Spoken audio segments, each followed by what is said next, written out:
What up, everyone? This is the Twice Over Film Club where we watch a movie every week. I'm your host, Faraz. Today is our full episode on Sound of Metal. Remember that we no longer explicitly go over how we rated a film. If you want to see how a film stacks up, check out the twiceover.com where you can play around with the tally tool and see how this film fares depending on which elements are most important to you. Also check out our recent episodes on City Lights, Mank, Silver Linings Playbook, and The Lighthouse on your podcast feeds. To stay up to date on what we're watching, make sure you're subscribed to the podcast and follow us at The Twice Over on Twitter, Instagram, Facebook, or Letterboxd. Alright, so here's myself, Yusuf, and Fahad discussing Sound of Metal. Yusuf, have you seen that movie? The Diving Bell and Diving Butterfly? Bell and Butterfly? No. Which guy was in this from that? So Louis' father. Yeah, Oh, Lewis's okay. father, Richard. Mhm. Yeah. And it's based off a real story, I believe. Was this based off a real story? Not that I, I know don't think of. so. I guess I assumed so somehow from the subject matter, but I didn't see any indication of that after I had watched. So maybe not. But I don't know, it just seemed like it was set up to be like, oh yeah, this is a true story. But I guess not. And it doesn't have to be, of course. Let's get started. Yusuf, Fahad. Mhm. What's good? I guess technically, I didn't really recommend this movie. I just thought we should do it because it seems to be a little hyped right now. It's it's hitting that point, right? We're getting to that point of the year. Even though Oscars are delayed, the Oscar type movies are going to start rolling out. And I mean, I think this is probably going to be one of them. It's already got some, discussion around it. So, it's a good time to start evaluating the stuff that all the big critics are going to be evaluating. Yeah, so of course the movie we're talking about actually is called Sound of Metal. It's a movie about a heavy metal drummer named Ruben Stone, played by Riz Ahmed, and he suddenly is faced with hearing loss and having to deal with that. Now, I don't know what year, so it says 2019 on most websites, and it was released at the Toronto Film Festival last year in 2019, but it's strange to me that it was released almost over a year later on Amazon Prime. Mhm. But in any case, this movie is available on Amazon Prime. I think that's, yeah, so it's weird because, technically it's listed as a 2019 movie, but I think it didn't get a theatrical release until very recently. So, huge gap between when it actually, aired in the festivals and when it actually hit screens. And that is going to affect its Oscar eligibility. So, I don't know why they made that decision. I honestly Probably can't has tell to you. do with Maybe, COVID. yeah, COVID, I guess, right? And probably, a movie that is about somebody losing their hearing, and we'll discuss how they demonstrate that, but the theater experience, I would guess, would be a little bit different. So maybe, unideal that yeah. Amazon kind of had to just push this out on Prime Video, right? Although I Yeah. assume it's available in theater somewhere, but, large majority of people are going to be watching this at home. Yusuf, why do you say the experience will be different? Well, can I comment on that actually? Because Yeah. let me tell you how I actually watched this. I actually watched 45 minutes on my own on my laptop, headphones in, and then I had family over at my place, and we decided to just sit down and actually watch it. And then we watched it on the big screen TV, sound system and everything. And it's actually way better with headphones. Way better. Yeah, I can imagine that. So, probably I would say two things. Maybe one, just the quality of the sound, but also your immersion into it. Did you feel that? Yeah, exactly, 100%. You miss on, even if my sound system is pretty solid. It's not like theater class or anything, but it's not like your average TV speaker either. There was so much I realized in the first 45 minutes that I didn't pick up watching it on my big TV, which I was picking up watching it with headphones on my laptop. Mhm, yeah, and I think this movie is basically going to try to put you somewhat in the headspace of somebody who is having trouble with their Yep. hearing, and you need to be able to make very fine distinctions in order to really pick that up. And Yeah, there's a lot of nuance. there's a lot of to nuance. the sound. Yeah, definitely. And also part of it is that there's a large degree where I think the silence also plays a role. And so you lose that if you're at home in kind of a noisy environment, kind of listening where there's a lot of just ambient noise. Even at home on headphones, I don't think you're quite going to get the experience that you would get with, the immersive experience you'd get in a theater, I suppose. And this is, obviously I'm just kind of guessing here because I haven't had the opportunity to watch this in theaters. But I think that basically the original intention for the sound is going to be a little bit lost, kind of depending on what equipment you got at home and what exact setting you're watching it in, you know? So I think that's kind of where I Yeah. feel, Fahad, we might be losing something here. Gotcha. Yeah. Do you know what movie I'm thinking about? What's that trash horror movie with Jim from The Office? I forget what it's called. It's the Oh. Quiet one. Quiet Place. Quiet Quiet Place, Place, yeah. Right? Is it Quiet Place? Yeah. That I think like, if you were watching it at home on your TV versus like what the theater experience was, it would just make a bad movie even worse. I'm just hating. I hated that movie. Did you? But Okay. yeah, like I watched it in the theaters and I thought it was lame. But at home, I can only imagine how bad it would be. That movie basically played with silence, right? And like Yeah. large stretches of the movie are completely silent, and it has an effect on the viewer. So I mean, not to say that they do that quite here, but I just do think when he can hear or when he can't hear, when they kind of put you in his headspace, I think that's very important. Also, just kind of like with the ability to pay attention at home, it's a little bit more limited. And when there's long stretches of these odd silence and all that, it's easier to pick up your phone and kind of get distracted. I felt that. So, although I thought this movie was pretty engaging, I wasn't fully engaged the entire time. And that's probably part of why. Okay. Yeah, in a theater, obviously, you're not going to pick up your phone as often, right? Yeah, well, not without getting yelled at, but yeah. It's just common courtesy.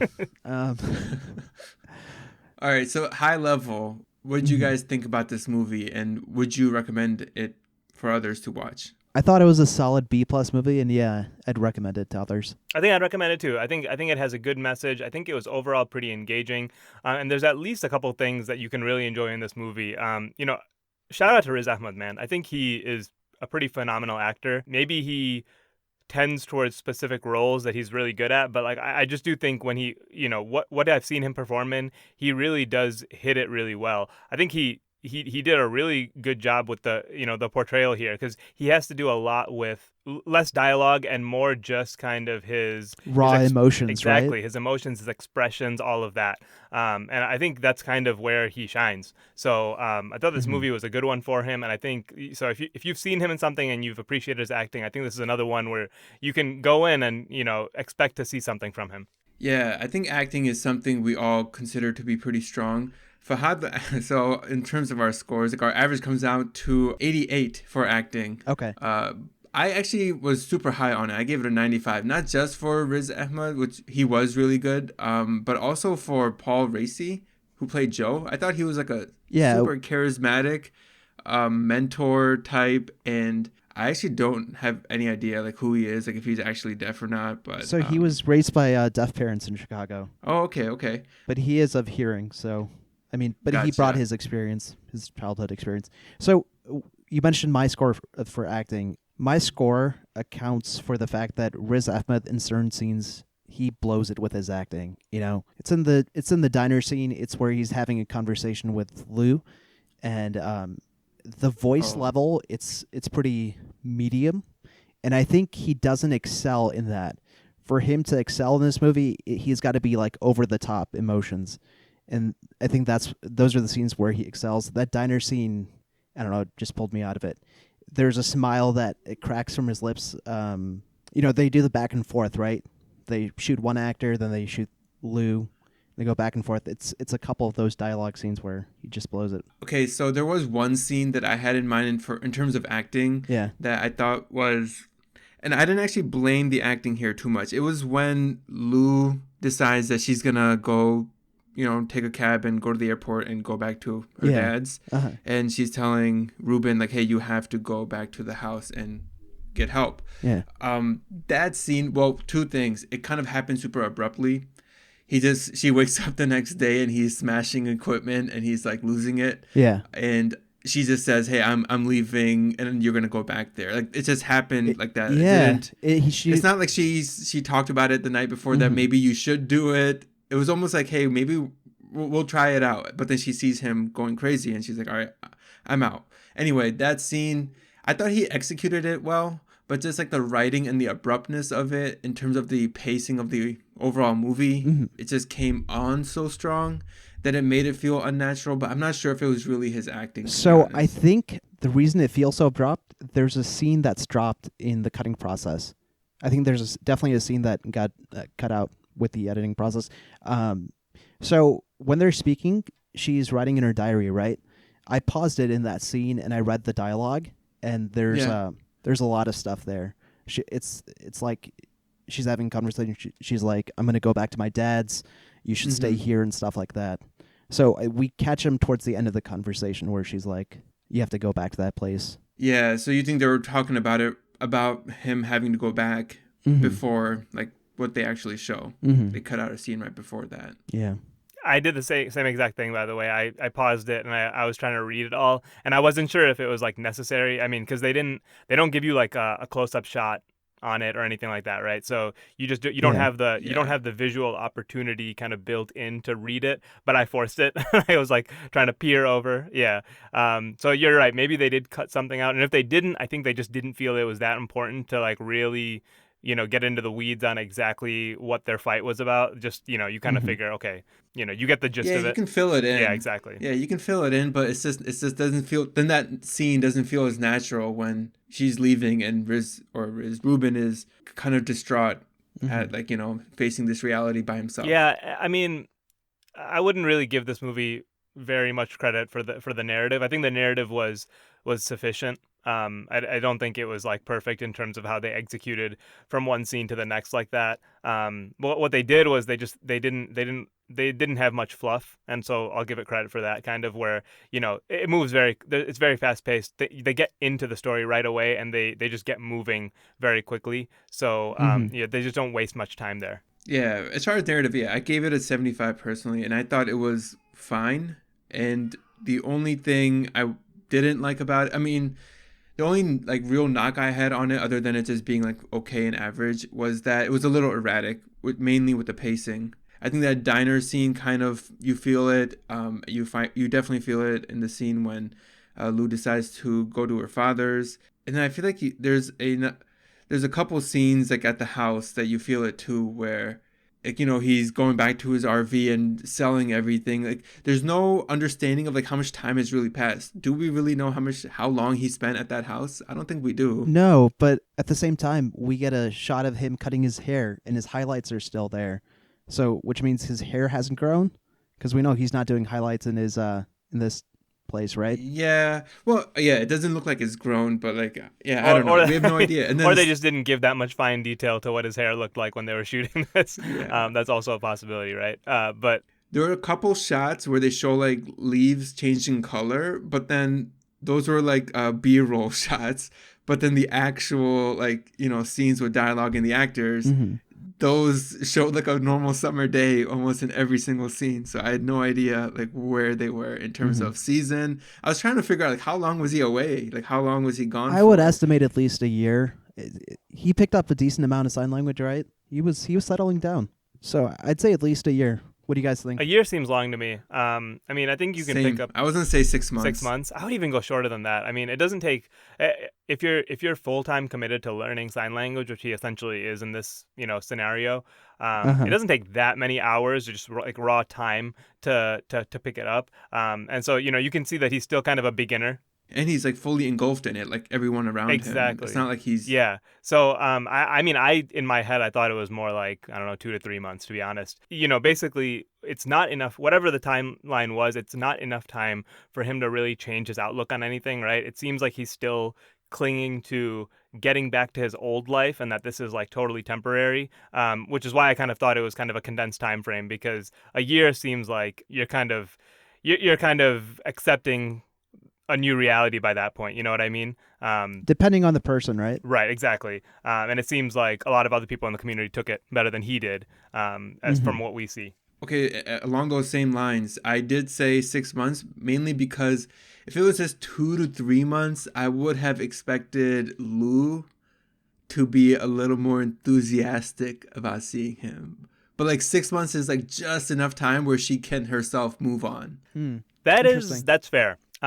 I think that's really important, actually, right? The fact that there's kind of, he is not goes back to his old life essentially, only to find that his old life really isn't there anymore. So, like, this is gonna go into our themes, right? I assume, because we all rated this pretty strongly. Actually, Yusuf, you gave it a 75. I gave it a 90. Fahad an 80. As far as themes, I thought like that's what this movie was about, and I thought it did incredible job of executing on it. Yeah, for me, it captured the stillness. It captured the poetry of just like showing how a person can be in turmoil and how he has to adapt. And yeah, I mean, I don't disagree. I mean, why are you singling me out? I gave a 75. Fahad gave an 80 for 5 points. You're singling me out. Come on, guys. I mean, No, like, yeah, it's not a big deal. It's only because you're low, but I give it a 90. I'll explain myself. yeah. I mean, so I think I agree with what you said, though. I mean, to me, the theme is kind of just addressing, in a general sense, just addressing kind of going through a life-changing event like that. But really, what I saw was Riz kind of playing a character who is, like I just said, actually trying to get back what he lost and realizing the futility of that. And I think he did that really well. I don't really think this. I think this movie was good for themes, but I mean, if you're saying 90, tell me what was so over the top about the themes here. Faraz, are you saying that this movie should have relied more on building up those themes because it is such a still I'm movie? saying, as far as what is enjoyable about this movie is the acting and the themes for me personally, and the themes were just executed very well. So the main theme, I think we kind of touched on it a little bit, where you have Ruben who has lost his hearing, and it's such a drastic life like changing event for him, and he isn't obviously ready to have his world turned upside down and accept this new reality. But one of my favorite scenes is not one of my, it is probably my favorite scene, is when Ruben does decide that he's going to go and get the surgery for the implant. And he comes back to the house and he sees Joe and he's like, "Hey, Joe, I did the deed." And Joe's like, "Yeah, what's the deed?"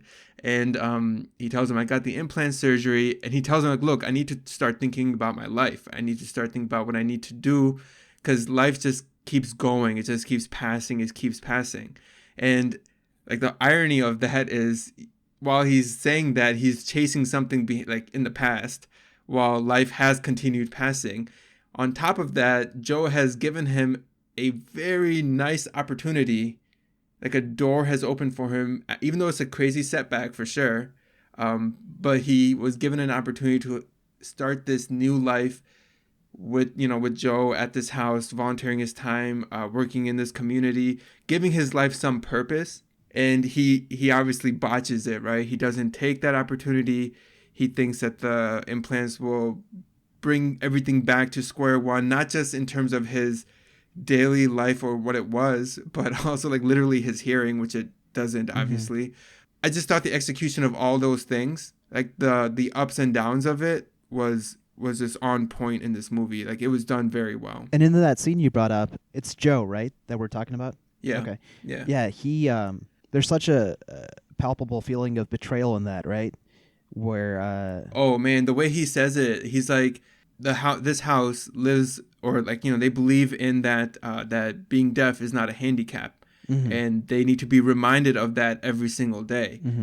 So like, it just only furthers like what Ruben did is just not gonna fly, because it'll be a reminder of their handicap, or that it is a handicap that needs to be fixed. And I mean, I think he tells him in the very first meeting too, he tells Ruben, Joe does, that we're here to fix the mental aspect of dealing with this, not the actual hearing. But yeah, and I thought Joe was amazing. Paul Raci was amazing in that scene in terms of acting. I mean, my acting score is really high. I gave it a 95 because him and Riz Ahmed just killed it. I thought they were incredible. Yeah, that scene was great. The only problem I have is that early on, Joe never had a conversation with Ruben on what he was there for, right? If Ruben wants that change in his state of mind to accept that he's going deaf, or to have, Joe almost acts as his therapist. But the question is, should he have actually gone and seen an actual therapist to like change his frame of mind? Because Ruben never accepts it, right? And Joe tries his best to do it, I guess.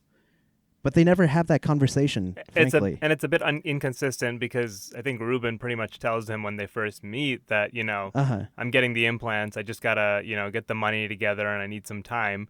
And, Joe pretty much brushes him off and says, like, I think the first thing you need to do is, get your feet under you and, learn some sign language, and we'll see where it goes from there. But he fully knows Ruben's intentions the entire time. And I guess just thought it would go away naturally, but or that clearly he it could doesn't. convince him otherwise, right? Probably that, right? Because he eventually offers him an opportunity to stay at the house and work with him. And you know what? Ruben does consider that. Ruben does consider that offer. And for me, that might be controversial opinion, right? You guys might think he wasn't considering that offer at all. But the scenes prior to it, he was fitting in nicely in this community. He's made some friends. He feels valued with in that classroom setting, teaching drumming lessons and stuff. It's only where he goes back to Joe's office and he goes and looks up what Lou is up to, right? With her new music career, that he feels, I don't know, a sense of loss or nostalgia or whatever, and he decides he wants to get that surgery so he can return to that old life.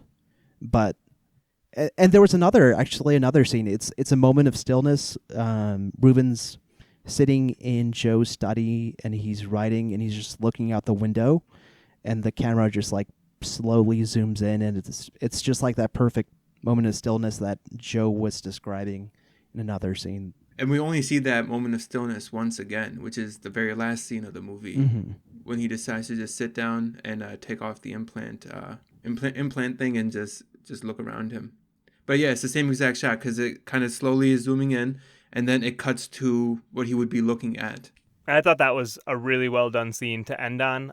It felt pretty perfect. How noisy that scene was right before he takes off the implants, right? The bell is like ringing in his ears, and then he just kind of like angrily rips them off, and it did really feel serene for that last shot, right, as they faded into the credits. I thought that was really well done. And I mean, they leave it kind of open ended as to where it's going, but it seems like he's kind of realized now, okay, I mean, my time with what's her name? My time with Luis is over, and we're moving on to kind of forging a new life. So we don't know where that takes him, but it seems like he's finally come to accept that there's kind of a new reality that he's gonna have to get used to, and things aren't just gonna his hearing isn't gonna magically just reappear to the degree that it was there before, and that's just not how things work. So I really did enjoy that last scene. And so speaking about that, just on the broader question of aesthetics wise, did you guys like what they did with the sound throughout this movie? Oh yeah, loved it. Yeah, same. Yeah, I actually had no idea that's how it sounds like. I have someone that I know who had a hearing aid in one ear, and I did actually ask them, and they said more or less yes, that's how it sounds. Because like with our actual brain, when it's hearing it, right, like we can focus in on what we want to hear, even with all the ambient noise all around us. But with those implants, all that noise is just equivalent to one another, so you just hear this jumble. So you've known someone that was hearing impaired, right? Yeah. I've known someone too in high school. I don't know if it's with everyone, but because they can't hear the sound of their own voice, their voice tends to vary in pitch and volume, right? Mm-hmm. Yeah. In this movie, I don't think they capture that with Joe or Ruben. My wife actually, yeah. So with Ruben, my wife actually mentioned this. With Ruben, it's understandable, especially if we go with like Yusuf's timeline of 2 to 3 months. Okay. Because it's very recently that he was just speaking and hearing normally. But for like someone like Joe, who he says he lost his hearing in the Vietnam War. Like 30, 40 years ago, right? Yeah, that many years passing by, he would have lost his sense of like voice. Mm-hmm. And just talks. Like the cadence, right? The rhythm. Exactly. The rhythm sounded He might still perfect. remember how to talk and how to say all this stuff, but it just wouldn't be as smooth as it was. Yeah. And so, I mean, yeah, I think it made sense more for Riz, but not so much for Joe, is what you're saying. That performance was a little bit off in terms of displaying kind of that component of, of having, of being hard of hearing, right? Mm-hmm. And I think there's also, because there's so many characters in this movie that are deaf. I think some of the other characters did a good job of that, and you can kind of hear it in the way they speak. Some of them are kids, and I think it's even more pronounced in that case, especially when you grow up being hard of hearing or deaf, right? That you really have even less of a sense of that voice, right? a lot of Yeah. the actors in this movie, I believe, actually are deaf. So they got people who live that to actually portray those things. And so I actually think their performances were better, not only in that regard, but in a lot of regards for kind of demonstrating what it's like. And that's because they kind Yeah. of took a step to make sure that those performances were authentic. Yeah, it brought authenticity to the movie. I mean, as far as our aesthetics go, so visually we all kind of agree it's nothing special. There's nothing to write home about, but we all appreciated the immersion that we got with the choices coming when it comes to sound. Yeah, I think so. I mean, it's hard to really capture everything about the aesthetics in words. I'm having so much trouble kind of describing it, but really it's just that they let you in several different windows hear what he would be hearing, and experience that. There's, not only just the sound, like muffled voices, but like the vibrations and like Oh that yeah. aspect of it that you kind of that gets amplified because that's what you're relying on to kind of give you your sense of your surroundings. I thought they did a really good job with that, to the point where it was uncomfortable, and that once they finally let you just like listen in on the conversation like normal again, it was a relief when you could hear that, right? So I mean, they fully got across to me what it's like in that sense, because I could feel myself kind of getting a little bit stressed just having to listen in that form, and it was Yeah. welcome when I didn't have to. So I Mhm. think, yeah, that's why, I mean, my aesthetic score being what it is, I gave it an 85. I think that's solely because of the sound. The score was also good, but Hmm. really just what they did with the sound editing to give you that experience. Since they're giving you the first person, sound view, right? The soundscape. I don't know if it matches up with what they're showing us, right? There's some inconsistency, like whether or not we should be hearing the conversation at this moment because we're in this view.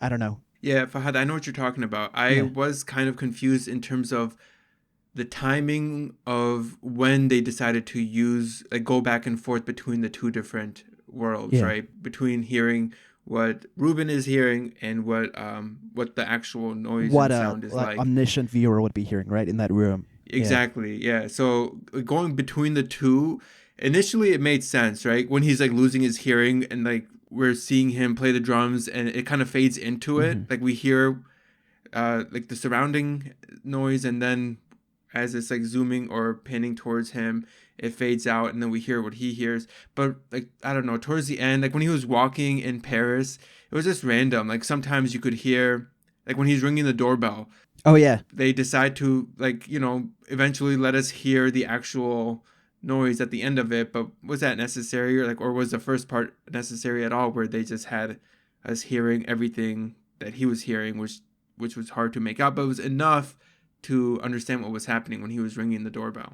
Yeah. I mean, I don't know, just little yeah, things. that's being a little bit nitpicky though, right? Because It yeah, and is. It because is. I think really, I think they had a couple of choices here. One would have been to really just put you in his head the entire time, but that would have been the type of artsy choice that's just annoying. Like if you had to sit through that the entire movie, Hmm. I think that would be difficult to watch, and it would be more realistic, and I understand that, but it would be very difficult to kind of understand what's going on in this movie in a lot of ways, because you would never get to get the full context. And so I think they just made the choice to kind of put that in the scenes where it's kind of crucial, or that something important is happening from Ruben's Hmm. perspective. So like, I mean, I think the majority of the scenes are that way. I don't know about, yeah, the doorbell scene, if they really needed to do that, but realistically, when I look at the scenes, I can see, okay, they probably chose to at least give us a moment in his head, in each of these portions, because there was something that they wanted to show us, like, whether it was when he's first losing his hearing, of course, and then he plays the show, that last show that he plays with Lou before he realizes that it's not going to work. Then there's obviously several moments while he's at the home, in the doctor's office, while he's getting the procedure, when he's getting the implants activated, things like that. And I think I really felt it. And then towards the end, there's a couple moments where, I mean, they had to choose which ones they wanted us to see, right? But like when Lou and her dad are singing and they're playing the piano, I thought that made Ooh, sense, right? yeah. Yeah. It's not totally random; it's semi-random, but it's an emotional moment for him to kind of realize that there's a whole life here, I guess, that he's not part of. So I thought that they made choices. Maybe not everyone kind of hits perfectly, but I thought they chose enough to not overwhelm you with that experience, but also to give you what they wanted to give you out of it. Yeah, the only thing I guess I was looking for was just the camera and the audio to match, right? To give me a first-person point of view, and then to limit the sound experience, and then to kind of jump out of that reality and just give me a view of the whole scene, and then they can include all the sound. Like give you a cue that, hey, you're about to enter this world. Yeah, but I guess what you lose with that is you lose, if you're doing a first-person view from Ruben's eyes, you lose the his face, his facial emotions, right? And they wanted to capture that, and the silence. Yeah. Those are really important. His right. performance was very reliant on his facial expressions, and I think they even made jokes about it, right, with the whole owl thing. I thought that was fun. But well, Fahad, you mentioned that there was a few scenes that you thought made Riz's performance not that great. Yeah. I thought there was more than enough scenes that made his performance like exceptional. Yeah, I don't deny that he had exceptional scenes. I'm just he had some low moments. That's all I'm saying.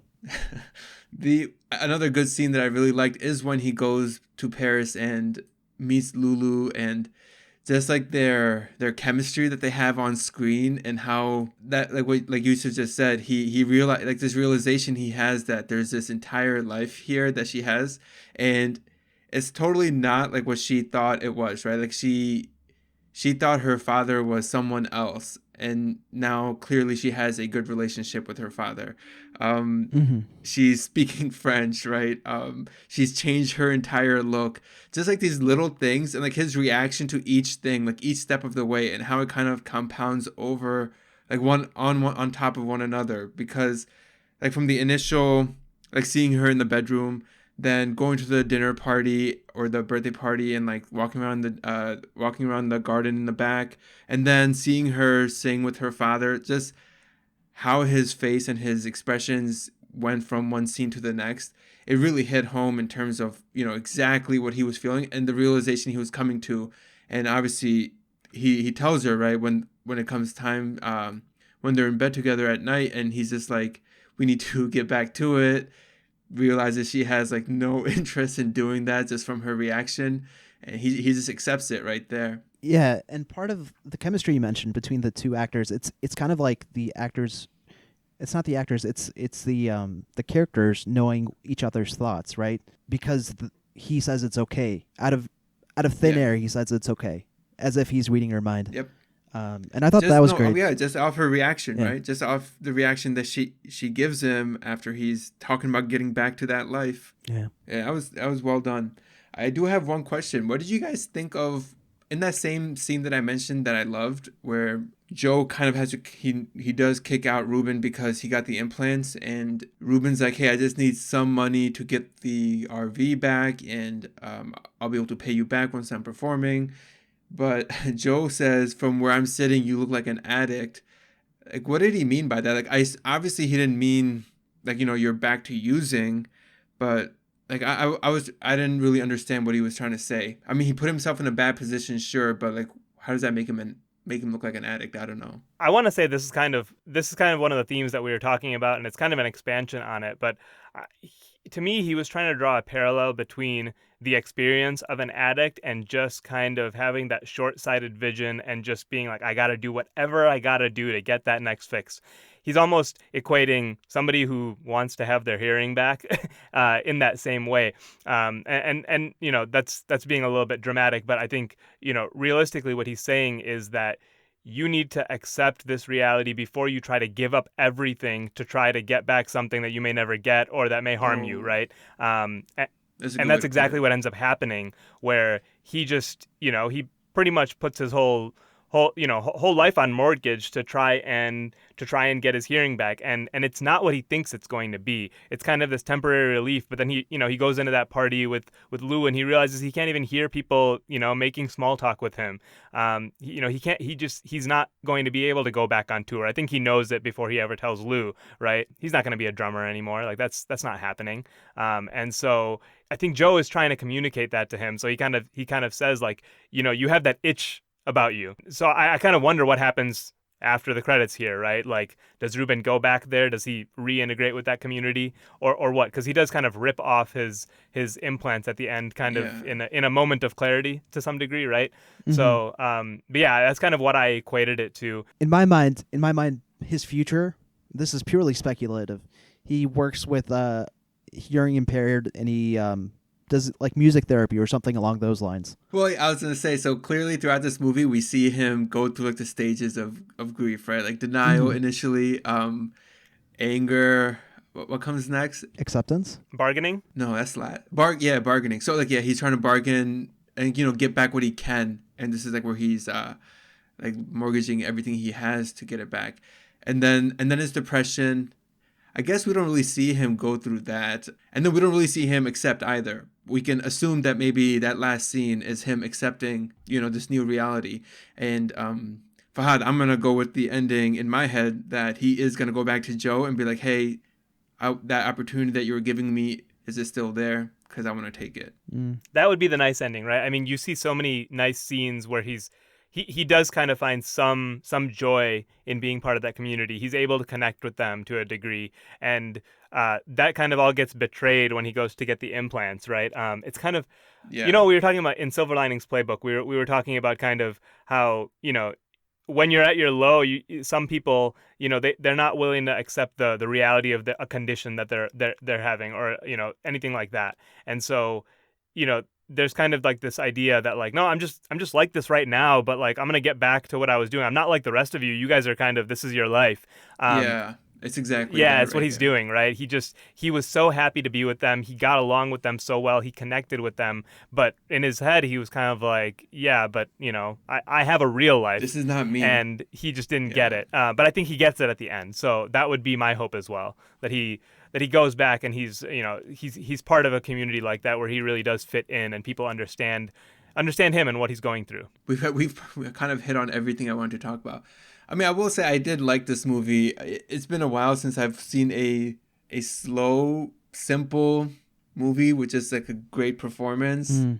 It was kind of right up my alley at this point. And it didn't feel too slow to me. I mean, it felt like it kept my engagement to a pretty good degree throughout the movie. Even though, yeah, there's admittedly not a lot of action in this plot, right? Yeah.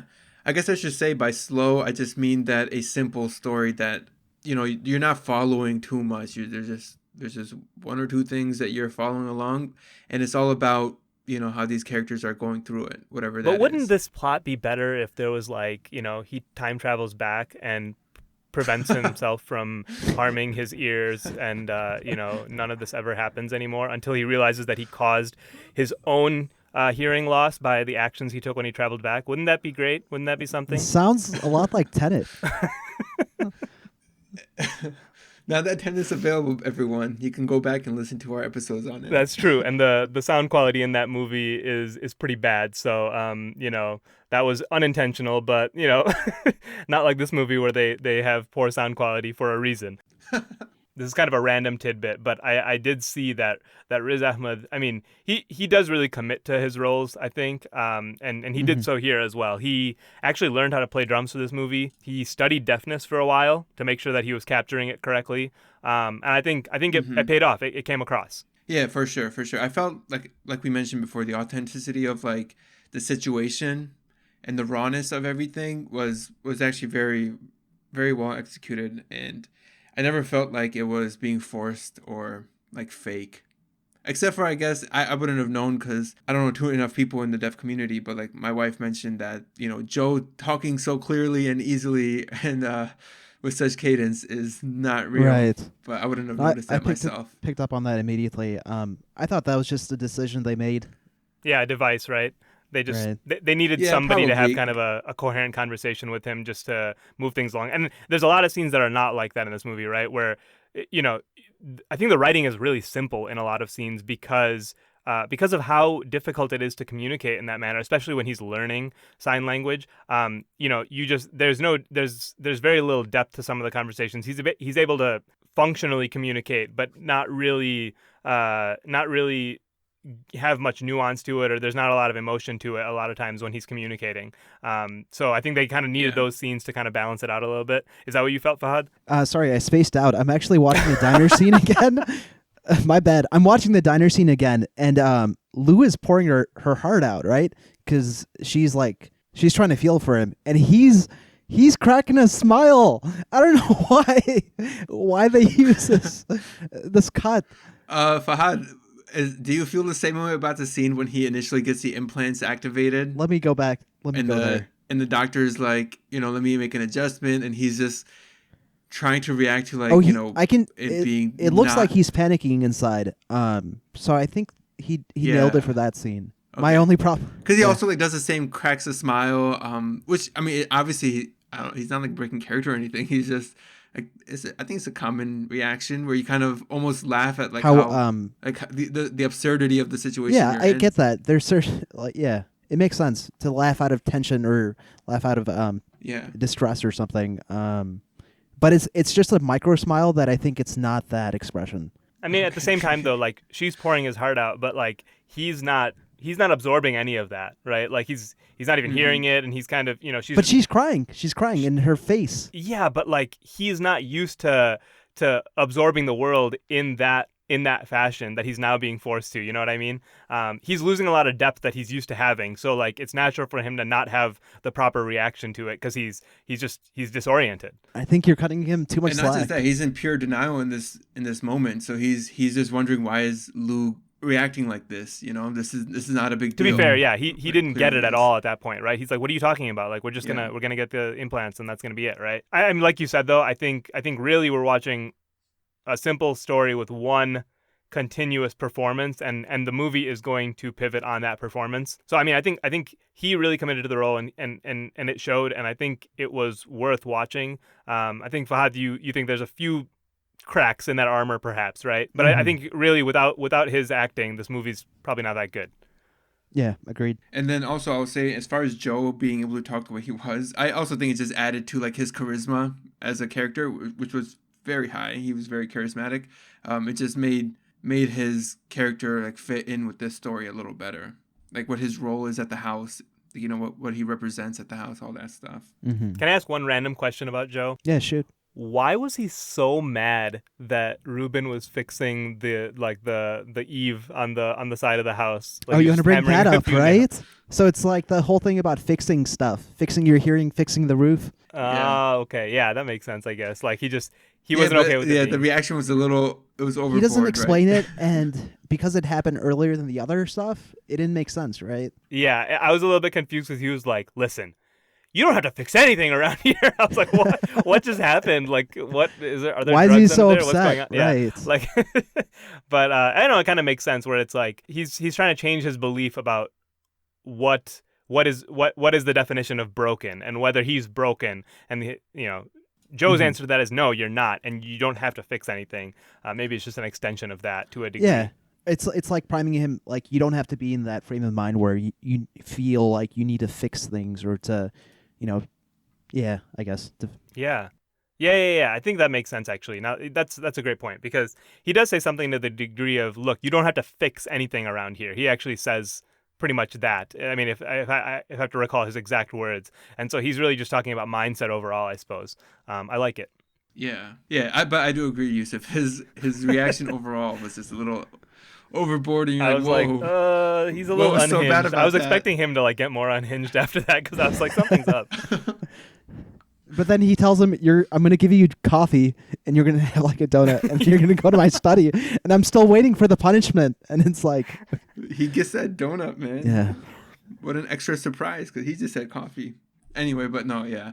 And even those scenes in the room, I thought they were when I actually kind of laughed when he smashes that donut and just starts yelling. Oh, I laughed when he puts it back together and smashes it again.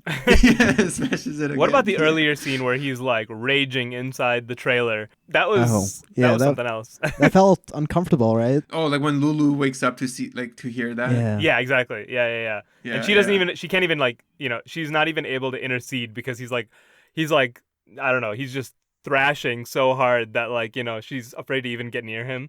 Yeah, I mean, he can't hear her. Do you think there's any sort of abusive relationship in this? Do you think he ever hurt her or anything? Because there's something implied. I don't know if you guys picked up on it. Is there?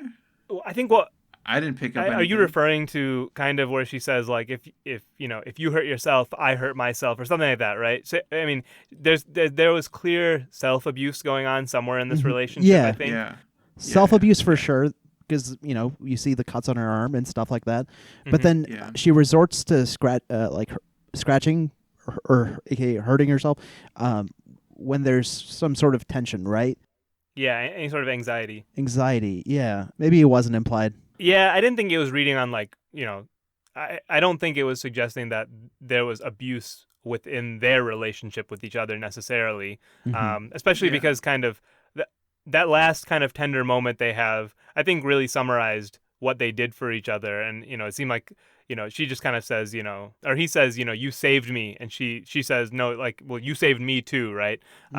So, I mean, I think they went through some struggles with addiction, I'm sure, together and pulled each other out of it. I mean, if anything, right? He says that he's been clean 4 years and he's been with her 4 That's right. years. So it's almost like they've helped each other stay clean. Like again, whatever was before that, yeah, there may have been some abuse, whether it was self or otherwise, right? Yeah, or otherwise.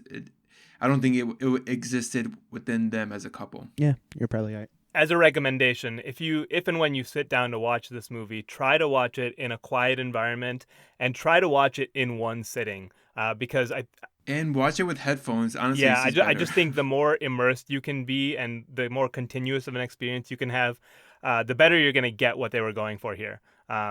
So yeah, I think it's a cool movie. Acting, I would say acting, sound, and probably themes as well is kind of what you're looking for in this one. And yeah, I mean, really, really probably an enjoyable movie. Again, we're kind of starved for new movies, right? So like maybe I'm overrating movies when they come out, but I want some new stuff, and so I'm enjoying them. This movie, it's a quiet and well-observed movie, and it reminds me of a few others.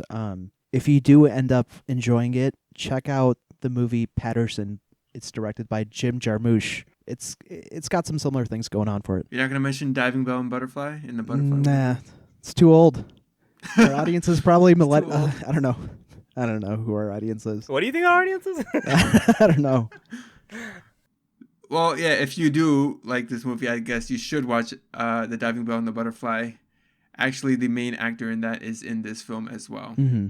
There's a few connections. Yeah, and there's definitely a few connections in terms of the themes as well that overlap. Yeah. All right, yeah, we can leave it at that. I more or less agree with everything Yusuf just said in terms of what to look for when you watch this movie and how to watch it. Oh, did you mention sound isolating headphones? I didn't mention that. I just said headphones. Okay, yeah, good enough. What do you mean by sound isolating? And do you mean to cut out noise ambient canceling? noise. active Noise canceling. Yeah, active yeah, noise yeah. cancellation? Either active Okay. or passive. They both work. All right, that's our official recommendation. Watch this movie in the dark by yourself, sound canceling headphones. The closest you can get to one of those, what are those tanks called, where they just like pretty much turn off all your sensory deprivation. If you can watch this in a sensory sensory deprivation chamber, that would be ideal. But just get as close to that as you can, and enjoy. Prime Video. Yep, Prime Video. All right, everyone, thanks for listening. Bye-bye. Thanks for listening to this production of The Twice Over. If you enjoyed this episode, consider subscribing and sharing it with a friend. Want to see what your tally is? Check out thetwiceover.com. All the movies we've done are listed there, as well as what we're watching for the current week. Follow us at The Twice Over on Twitter, Instagram, and Facebook, where you can leave us any suggestions, feedback, or comments. And if you're about it, you can also support us on Patreon. The music you hear on this podcast is from Amerigo Gazaway. You can find his work on Bandcamp and Spotify.